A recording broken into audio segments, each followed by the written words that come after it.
The League of Women Voters Flint area would like to thank Communities First Incorporated for their assistance with recording Flint area candidates for office.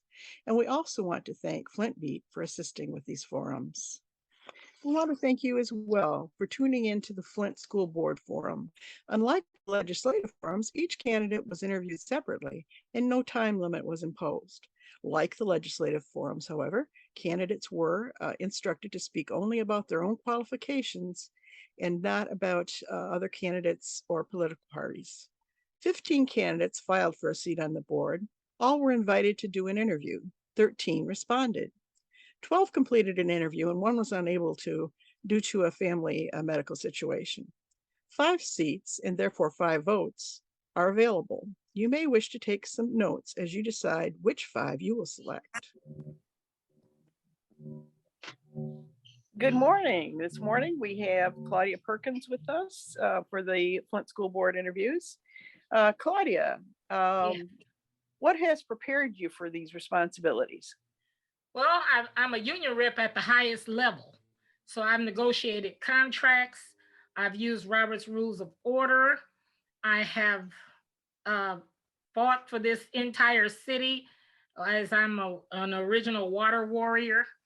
I have been in the school system. I've sat on many boards like the YWCA and the Ombudsman's Advisory Board. I have raised 3 children in the public schools. I have been around the world in the news media.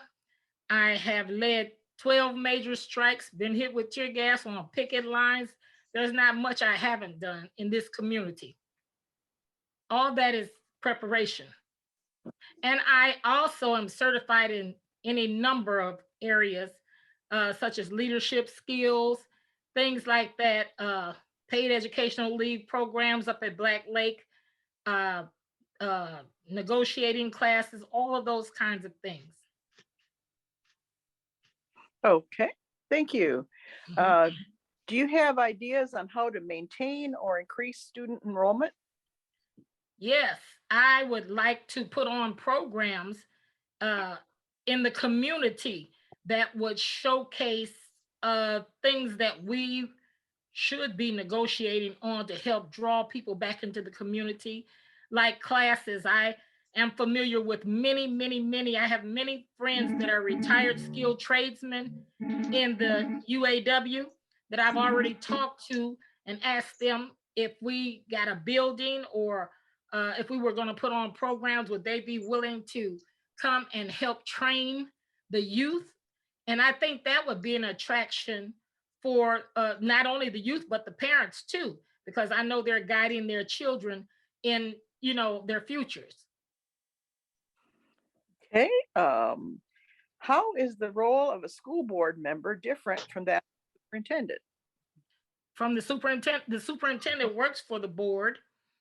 And so I'm sure that all the negotiating that's going on, they would actually have to run by the superintendent, but he's there to help and assist. And it's like, I'm just giving you an example, the city council. Everybody thinks that the mayor makes the decisions on where the money goes. He does not. It is the council that does that. The mayor just oversees, he's an administrator. So it's sort of like that in comparison. Okay. Do you have any other responsibilities that might interfere with your attendance at meetings? I do not. I am a retiree from the UAW of 36.3 years. So no, ma'am. Okay. And have you or will you be taking the school board training? I'll take any training that's going to help me do the job better. Okay. And this is the last question. What do you think are the most important issues that Flint schools are facing? Far as I'm concerned, I'm a public school person. I advocate for public schools. I advocate for funding in the schools. And if they had been funded properly, in my mind, they would have not gotten dilapidated and run down as they did. If you don't put something into a situation, you can't get anything out of it. So now we're left with abandoned buildings that are molding out. being vandalized, those kinds of things. And we've got to cut that umbilical cord and fix it and turn things around so that this community can thrive again and grow again. I'm very passionate about the school board because I remember how it was, and I want to make sure that our community is built back up like I remember it when I went to public schools. So I'm going to fight to turn this place around, to make it better. We can do better if we work as one unit and one voice. Well, thank you, Claudia. We appreciate your interview today. And we will be posting these probably in about a week or so. And they'll get posted to our Facebook pages. And also they will be shown in the Voter Outreach Center. Okay. So I thank you for your time and for interviewing me. It was